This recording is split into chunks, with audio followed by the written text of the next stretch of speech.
Oh no! Mother.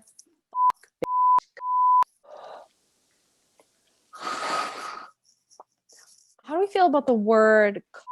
I should bleep that out, right? Wow, whoever wrote this is a dumb. And for me, it's a pee mystery. It's a history. The first thing I would do if I woke up with a penis is mushroom stamp at least 10 women. Hey, Lynn. I'm awake. Hey there, booze buddies. Welcome to Paranormal Spirits, where we share a drink, we tell you a spooky story, and then we rip it apart because booze always shows the truth. And as always, we will be playing Emily's drinking game. Emily's drinking game. Ooh, yeah. Ooh, yeah. Where every time we screw up a word or phrase, we drink. So grab a drink, play along with us, and here we go. Hey there, Caitlin.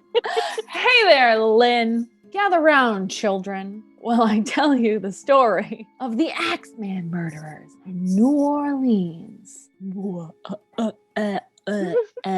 Hide your meatballs in your spaghetti, kids. This is an anti-Italian scenario. In New Orleans, from May 1918 to October 1919, there was a murderer, a serial killer, shall we say, running around smashing people in the head with an axe. Whoever the killer was, he was never apprehended. It's still a cold case. They don't know who did all of this nonsense. Poopy pants. As the killer's name suggests, he usually killed people with an axe. Shocker.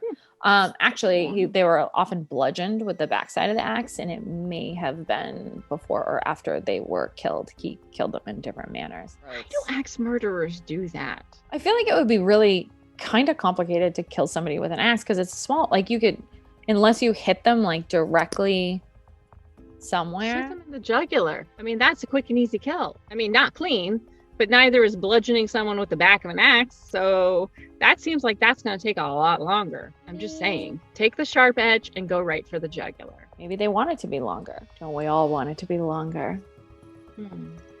Sometimes.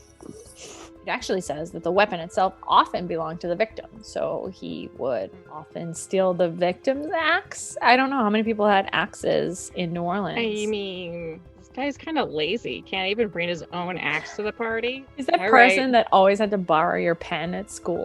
Do you have the thing that I can kill you with? Do you have one of those?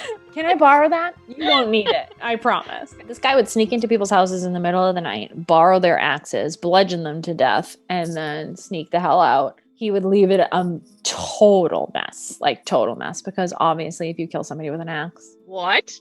The serial killer didn't clean up the crime scene? I mean, in 1819, when was it?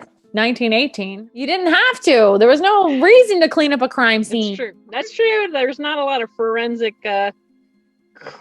criminology forensicals. Forensicals, that's the new word. So this guy decided that he was going to target Italian Americans. And most of his victims were Italian. Driving many people to believe that it was racially motivated. Other people believed that it was sexually motivated, which doesn't really make as much sense to me. They believe he was targeting women, but he killed a lot of men. So I don't really get that story. I mean, we don't judge. He wants to go either way, cool. But maybe he just had a thing for Italianos. I mean, you gotta get the old sausage, right? Like, other people believe that he committed the crimes in like this weird effort to make people like jazz music. Come on, babe, why don't we kill the town? Can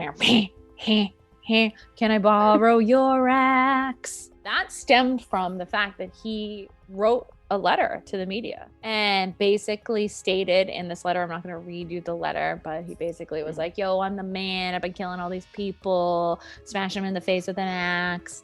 And I really like jazz music. So on the night of March 19th, anybody who's playing jazz music in their house or whatever, I won't hurt them or I won't kill them. It literally became like everyone went crazy and threw this big jazz party and there was jazz music everywhere and all the places had all these jazz bands and everyone was tearing it up and nobody died that night. not a one. There was no murders after that night. So this was really just a passive-aggressive way of him, or aggressive way of him, like getting people to play jazz. He really wanted to jazz it up. He put those jazz hands to use. He wanted to jazz all over the place.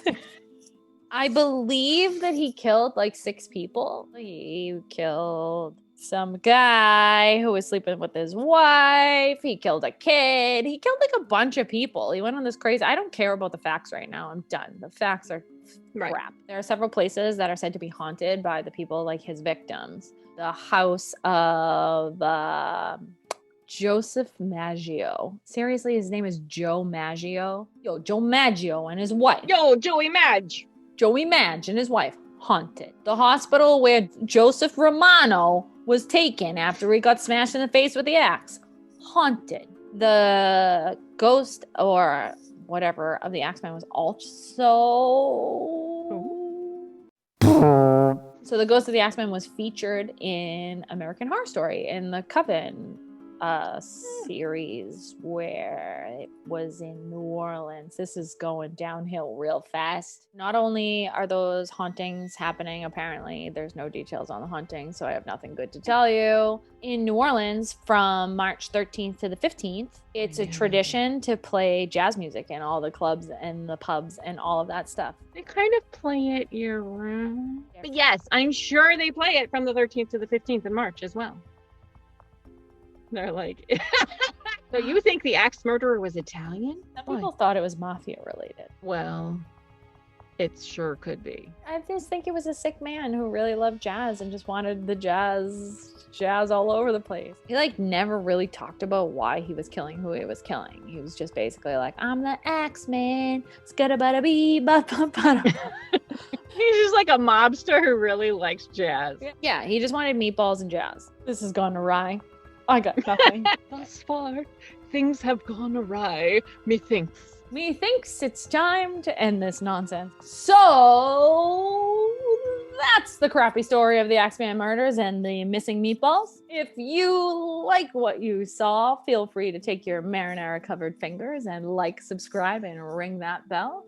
If you don't like what you saw, we're going to sneak into your house, borrow your weapons, and kill you with them. Thank you for joining us. Thanks for watching, and we'll see you next time for more drunk adventures with 2 old guinea whores. Get out. Get out. Get out of here. Get out of here.